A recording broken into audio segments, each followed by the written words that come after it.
muchas gracias por la participación y a la gente de Discayat por la invitación a este espacio para conocer un poco de lo que estamos haciendo de la presidencia en el tema, y felicitaciones por los 35 años. Bueno, básicamente los cultivos de servicio son una herramienta que nos permite captar la energía que estamos perdiendo en los ambientes en determinados periodos del año donde no tenemos cultivos creciendo activamente. Básicamente en esta región, ese periodo muchas veces es el periodo otoño-invierno primaveral. En otras regiones quizá también tenemos un periodo más en el sur, después de los trigos, donde era un cultivo de verano, tenemos ahí también un periodo que no estamos captando recursos. Pero a la vez de no captar los recursos, los suelos siguen mineralizando, siguen los procesos de mineralización y la degradación y los procesos degradativos de los suelos continúan y no estamos haciendo aporte. Con lo cual la idea de estos cultivos es captar esa energía para ponerla en otros servicios ecosistémicos que podemos generar como productores y técnicos, que pueden ser generar cobertura, abonos verdes, cultivos trampa. De ahí surgen los diferentes nombres que se le han ido dando a esta denominación más general de cultivos de servicios ecosistémicos.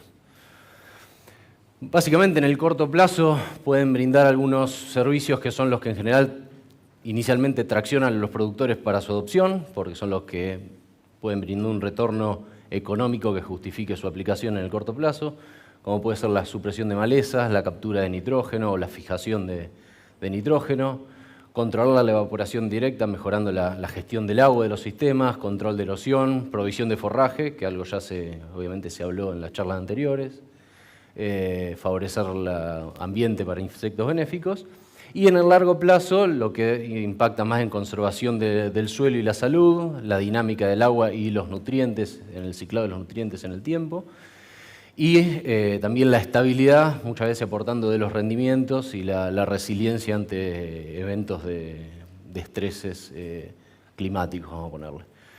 Así que en la presentación básicamente me voy a centrar en algunos aspectos que tienen que ver con la salud de los suelos, con el aporte de carbono, con el impacto que tienen las coberturas sobre la reducción o posibles beneficios sobre la reducción del uso de herbicidas, y pensando en el ambiente, ¿no? Y en la reducción del uso de fertilizantes nitrogenados como otro posible beneficio para reducir el impacto ambiental.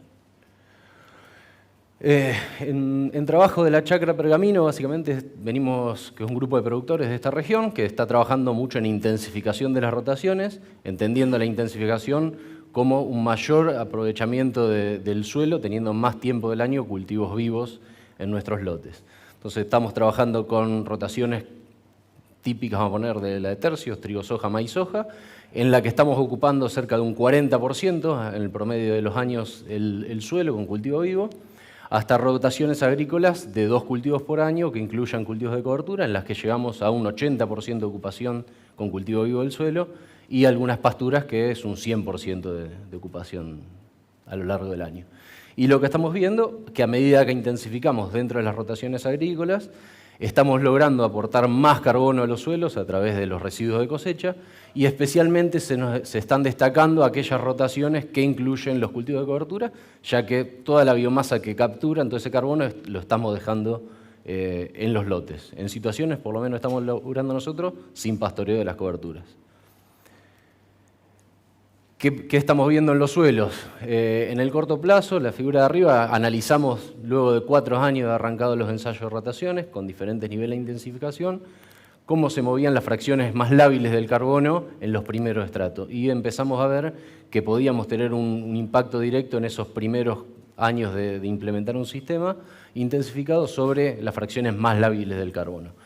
Y por otro lado también estamos viendo que productores que hace ya 10 años, por ejemplo, en el caso de abajo, que están intensificando sus sistemas con dobles cultivos, incluyendo cultivos de grano y cultivos de cobertura o de servicio, más lo que es la nutrición balanceada en el caso de este productor, cómo ha logrado a través de 10 años, hay el ejemplo de 2 de sus lotes, lograr incrementar los contenidos de materia orgánica ya total al estrato 0,20, que es lo estándar que en general se viene midiendo.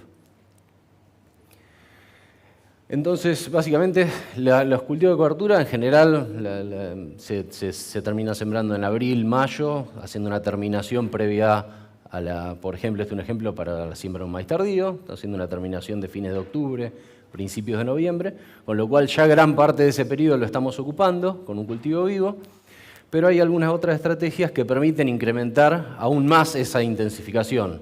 Una de ellas es lo que es las siembras anticipadas, a través de siembras aéreas de cobertura total, antes de la cosecha del cultivo de renta previo, digamos, antecesor, lo que nos permite tener un mejor aprovechamiento de los recursos de ese otoño, fin de verano y otoño temprano, ¿no?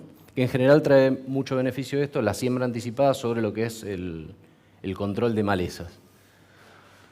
Estas siembras se vienen realizando en las dos variantes, con equipos terrestres o con equipos aéreos, especies que se vienen utilizando, en general centenos o avenas, también cada vez más se viene utilizando vicia villosa como leguminosa, con muchas veces buenos resultados.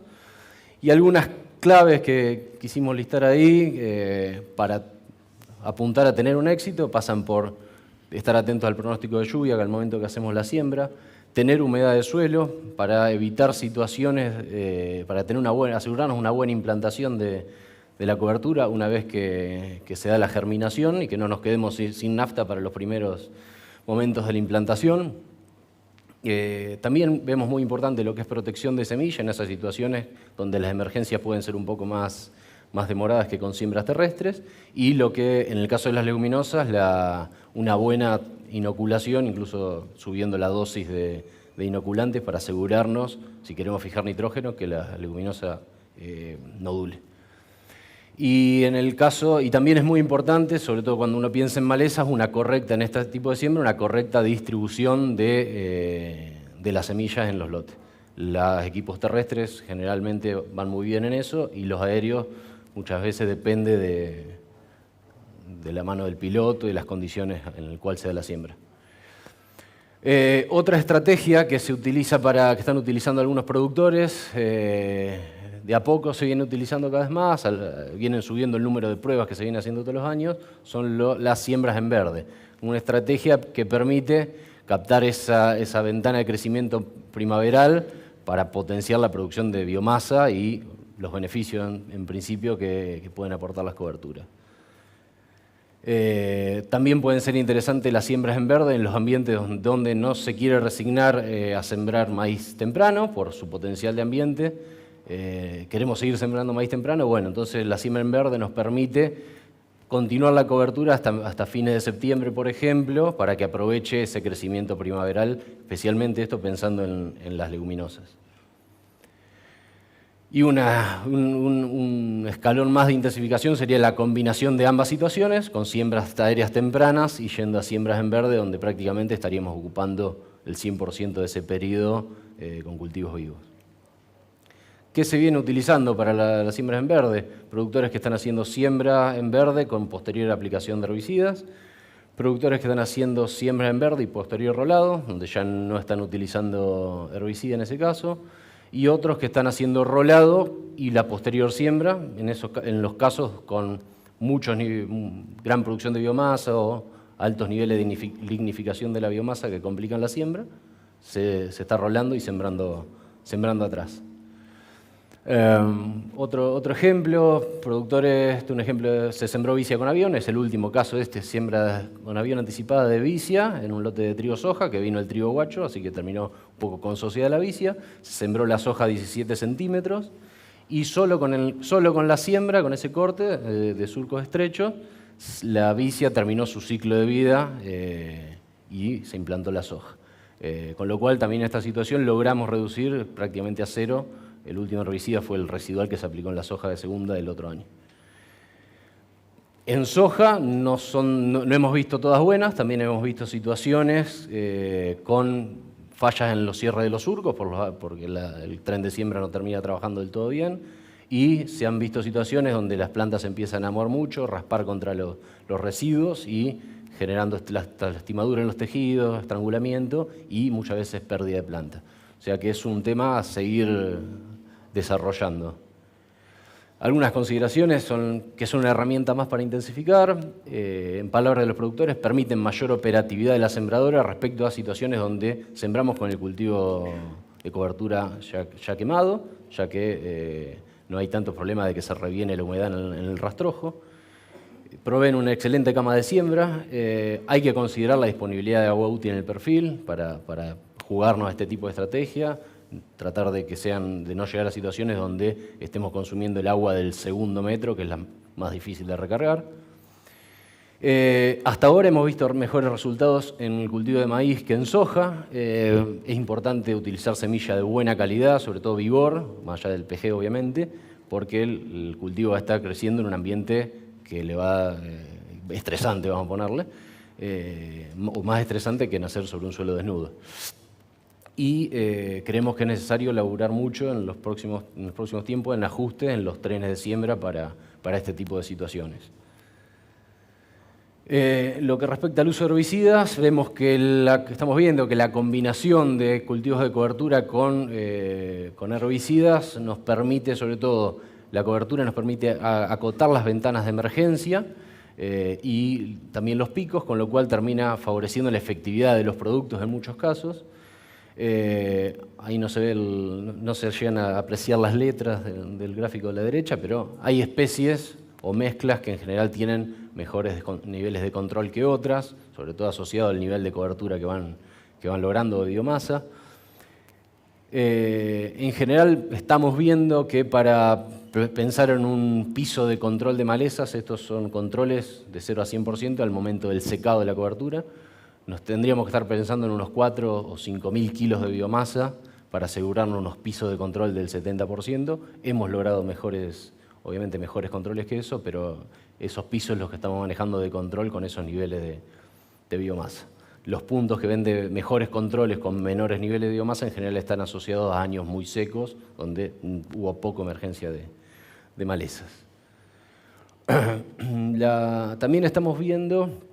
Esto es un ensayo que estamos pensando en cómo reducir lo que es el uso de herbicida, entonces estamos combinando estrategias de fertilización, esto es hecho en centeno, fertilización de centeno, cruzado con rolado uso de herbicidas y uso de residuales, viendo todas esas variables hasta dónde podemos llegar a prescindir o a reducir el uso de productos. Básicamente lo que quería mostrarles acá es cómo a través de la fertilización, en este caso, logramos... Estos son 6 dosis de fertilizante, las dosis a partir de 100 kilos de nitrógeno que logramos en el suelo, entre el suelo y el fertilizante, logramos llegar a niveles de cobertura del 90%, cobertura verde del 90% de parte del centeno, que después nos terminó repercutiendo en un menor número de malezas, como se ve en el gráfico de la derecha. Así que también puede ser interesante pensar en combinar estrategias.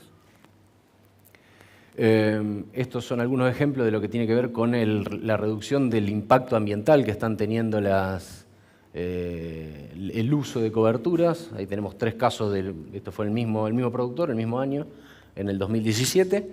Lotes que venían de barbecho químico, donde fue con 2 aplicaciones de atracina y una de glifosato en el otoño. Y 2 situaciones donde usó cultivos de servicio en sus sistemas, con un secado temprano para un maíz tardío.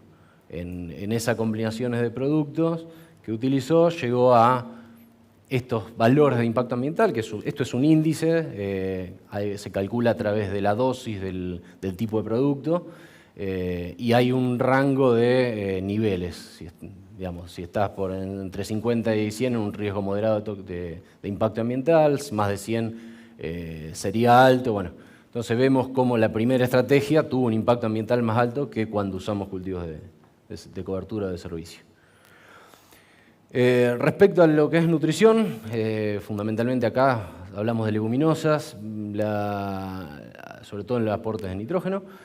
La producción de biomasa está muy relacionada con el contenido de nitrógeno que va a tener esa biomasa. Hay una relación muy directa entre un 3 y un 4% de nitrógeno en la biomasa, tiene la vicia villosa. En este caso era un 3,7, le daba el ajuste de esa regresión que hizo Vanzolini. Nosotros estamos viendo que estos son diferentes leguminosas en diferentes experimentos algunos de Gervasio Piñero, que trabaja con nosotros en la red de cultivo de servicio, en APRESID. Lo de abajo, a la derecha, son datos propios, que con las leguminosas estamos logrando aportar, sobre todo las vicias, entre unos 50 kilos de nitrógeno fijados biológicamente y 100, 120, 130. Esos son los valores que estamos manejando de N que se está metiendo desde el aire al suelo con las coberturas. Aproximadamente de todo el nitrógeno que tiene la biomasa, ese 3-4% de nitrógeno que tiene en la biomasa la vicia, un 60%, 65% está proveniendo de fijación biológica. Esto también es coincidente, estos datos son nuestros, pero son coincidentes con datos que hace poquito estuvo presentando INTA Oliveros. Así que bueno. Y abajo una pequeña cuenta para pensar un poco, bueno, ese nitrógeno, ¿qué representa en términos económicos? Una vicia de 2.500 kilos, 5.000 o 7.500 kilos. En base a los porcentajes de nitrógeno y a cuánto eso es biológico, podríamos estar pensando en que nos está aportando una vicia de 2.500 kilos, unos 56 kilos de nitrógeno, y una vicia de 7.500 ya estamos pasando a 160, 170 kilos de N biológico, con lo cual representan entre 23 y $70. Es un cálculo rápido de ahorro que podríamos tener para el cultivo siguiente o para la rotación. Vemos que es muy importante inocular, estamos viendo muy buena respuesta obviamente en las leguminosas a la inoculación. En promedio de 15 sitios el año pasado sobre vicia villosa tuvimos un 30% de incremento de biomasa, con variaciones entre sitios. Hay que empezar a ver también ahí la historia. Hay sitios que se duplica la producción de biomasa y otros que es prácticamente con muy poca respuesta. Y también vemos que es muy importante la historia en el caso de la nodulación y el desarrollo de la vicia. Esto es un ejemplo de situaciones de un productor, un lote con historia de vicia y otro sin historia de vicia, sembrados con avión el mismo día, con desarrollos totalmente diferentes. Con lo cual también estamos viendo que las siembras aéreas para estas situaciones donde no hay inóculo ya de vicia pueden ser un poco más riesgosas que en otras situaciones.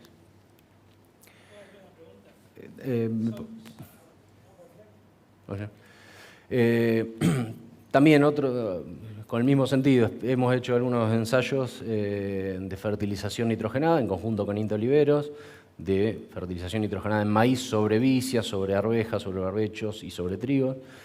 Y lo que estamos viendo es que en los testigos sin fertilizar, que básicamente ahí es donde vemos el aporte que están haciendo las diferentes coberturas, los maíces sobre las vicias absorbieron 60, en este ensayo fueron 62 kilos, hay varios datos parecidos, más que lo que absorbieron cuando estaban sobre barbecho, con lo cual es una buena medida del aporte que le hizo la vicia en esa campaña al maíz. O sea, antes estábamos hablando de que podía aportar entre 50 y 150, bueno, en este caso el maíz aprovechó 62. Esto con vicias de 5 o 6 mil kilos de materia seca.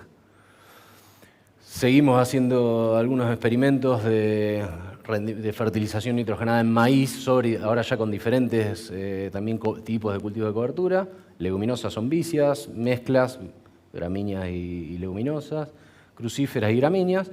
Lo primero que ven, estos son los datos de los maíces sin fertilizar. Hubo un aporte de las leguminosas solamente por sobre el barbecho, que es la última barra. Rindieron más los maíces sobre las leguminosas. Sobre las mezclas muy parejo y sobre las gramíneas hubo un impacto negativo de las gramíneas sobre el rendimiento cuando no fertilizamos el maíz. Cuando lo pasamos a fertilizar, lo primero que se ve, que sobre todas las coberturas el maíz rindió más que sobre el barbecho. Algo que es contrastante con lo que veíamos antes, vimos respuesta a la fertilización nitrogenada sobre la vicia, en este caso, con lo cual en estos experimentos que están metidos en este gráfico hubo menores producciones de biomasa, con lo cual ya hay que empezar a jugar, bueno, hay respuesta en qué situaciones, con qué potencial de maíz y con qué producción de la biomasa de la vicia. Y otra cosa que salta acá es cómo la diferencia entre las barras grises y las verdes en cada una de esas situaciones, que lo trato de mostrar acá para que se vea, para magnificarlo y que se vea mejor. Prácticamente sobre las coberturas duplicamos la cantidad de granos kilos de grano que producimos por cada kilo de nitrógeno que pusimos en el sistema respecto al barbecho, produciendo 38 kilos de grano por cada kilo de N del fertilizante versus 20, que fue la respuesta que tuvimos sobre el barbecho, que esos 20 son respuestas habituales de fertilización nitrogenada en maíz tardío sobre barbecho. Y finalmente, quería dar un pantallazo, bueno, ¿qué está pasando a nivel de producción con esta tecnología? Se viene viendo que es una tecnología que está escalando en adopción a lo largo de los años. El año pasado estuvimos también acá y la barra era otra. Hoy estamos con datos de la Bolsa de Cereales llegando a un 13% de productores que están incorporando la tecnología a nivel país, con cierta variación entre zonas. En general, que es la figura del mapa de la derecha, las zonas más verdes es donde más productores hay incorporándolos. En general tiende a coincidir con zonas más semiáridas o con mayores problemáticas de malezas. Es una percepción, pero bueno, esos son los datos que hay recopilados al día de uso de cultivo de servicio. Y esto es, bueno, de los que hacen cultivos de cobertura, ¿cuánto de su superficie están destinando? En promedio, están destinando un 29-30% de lo que siembran a sembrar cultivos de cobertura, es los que los hacen, con variaciones a su vez entre zonas. Hay zonas que, Córdoba sudeste, San Luis, el norte, hay productores que están por encima del 40% en promedio, pero a su vez dentro de cada una de estas zonas, si uno empieza a abrir el juego, hay algún productor o un par de productores que están destinando más del 50% de su superficie a cultivo de servicio. O sea que hay casos que realmente lo han adoptado en forma masiva la tecnología. Bueno, para ir cerrando, es una tecnología que vemos que está teniendo cada vez más adopción, fundamentalmente, no lo puse acá, pero muy traccionada en primera instancia por el aporte al control de malezas. Es el servicio, el número uno que los productores ven de las coberturas al momento de decir, bueno, yo la tomo por esto. Bueno, ese es el número uno, después siguen el aporte de carbono, nitrógeno, control de erosión, pero ese es el número uno. También, no lo puse aquí en los datos, por lo menos en la encuesta que estamos haciendo, un 30% de los productores están utilizando las coberturas para pastoreo, que es algo que viene creciendo, que en las primeras instancias los que coincidían los cultivos de servicio no lo utilizaban y cada vez está incrementando más eso. Vemos que hay beneficios sobre el ambiente, que en general nosotros lo tratamos de cuantificar puertas adentro, como una medida para ayudar a los productores a que adopten una tecnología, pero también son puertas afuera del campo, todo lo que es secuestro de carbono o captura de carbono, captura del nitrógeno, que estamos evitando que se pueda percolar a aguas profundas, así que hay ciertos beneficios que van más allá de las tranqueras, obviamente.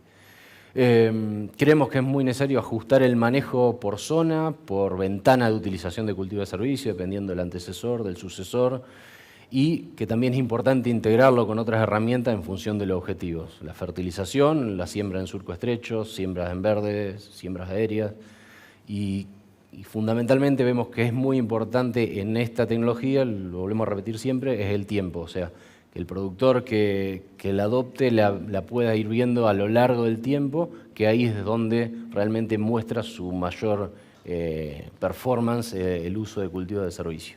Y no tratar de poner el foco solamente en una campaña. Creemos que ahí está una de las claves y que también vemos que los productores que están entrando a la tecnología no se están retrotrayendo en el tiempo. Así que bueno, aquí termina la presentación y después quedo disponible cuando termine el panel para preguntas. Muchas gracias.